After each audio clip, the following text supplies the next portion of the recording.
In today's video, Chantal showed us what she eats in a day. Sort of. She's attempting to redefine her health journey by simply not overeating, and she uses a lot of trigger words that I'll be careful to clip out. The strange thing about this video is that it's hard to tell if it's one day or a few days, because she talks about making paneer, and I could have sworn that was at least a couple days ago. In any case, let's see what she's up to. It came with the meal kit, and it was actually really good. The beet salad, the burger, the cheeseburger, I added the tomatoes and the potatoes, and I'm having some apple juice with ice. So that was actually really tasty. I don't know what the green sauce is, maybe some kind of like mayo, but it was really, really good. I thoroughly enjoyed it, and it was very satisfying. It was on a multigrain type of bun. So I would give this 2 thumbs up. I'm very impressed with the meal kit so far.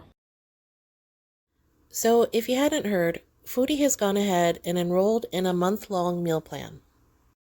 While it might not be the exact one that I'm showing on the screen, this one seemed to be the one that she liked the best when she was giving them a try a la carte. My understanding is that instead of augmenting the 1,200 calories a day with the company, she's just going to incorporate additional snacks and meals on her own. But we'll see more about that later with the paneer. All right, here I'm having 1 packet of pofak, which is cheesies. Not health food, but again, I'm focusing on reducing what I'm eating, and I could easily eat like 5 packs in a row, no problem, or more. So having one satisfied my craving for it, actually, and my lunch, which was filling enough. So next up is that wildcard paneer content that I was telling you about.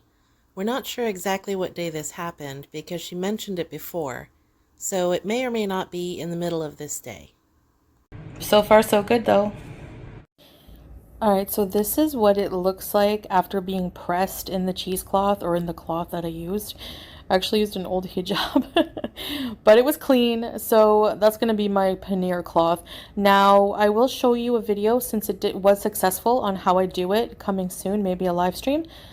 But yeah, it was actually so delicious. So I did eat my own paneer. I made with fresh tomatoes. I made the sauce with fresh tomatoes and curry and some yogurt over some basmati rice. Oh my gosh, you guys, it was so good. I'm so happy it turned out. I don't know what the discoloration was on the paneer, maybe just burnt bits of milk or something, I don't know, but it was good. Dinner meal I had from my meal kit, a tossed salad with a light vinaigrette. These meatballs were amazing, and the rice and vermicelli was also very delicious. I really enjoyed this meal. It was very, very satisfying. And that was everything she showed us in this video. Now before I go, I want to rewind and revisit that sushi that I posted about last night.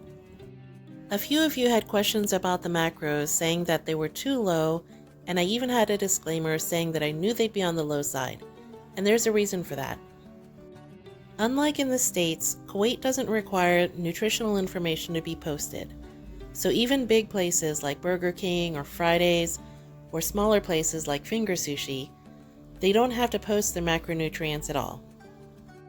So in cases like this, I'll do my best to estimate given portions that I know are correct over here in the States. For the sushi, I compared it to my gourmet grocery store sushi, which looked to be about the same in portion size.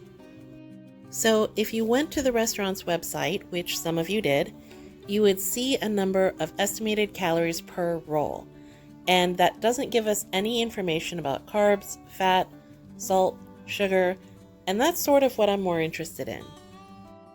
So if you have a question about how I came up with certain numbers, by all means, please post about it in the comments. I really enjoy hearing from you.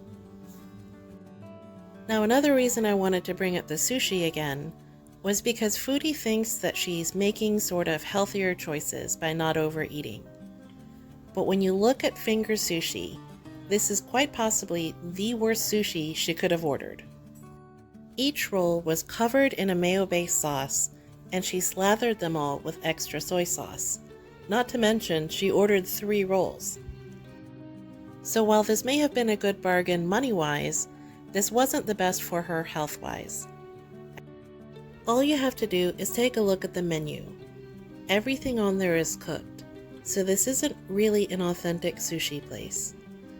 If you click on any of these categories, every item is going to be relatively high in calories. Even the salad has a mayo-based dressing. There's no fresh fish here, or any simple rolls or nigiri. But then again, we're talking about somebody who was craving Mexican food, so she ordered enchiladas from Cheesecake Factory. Drop me a line in the comments and let me know what you think. I'd love to hear from you.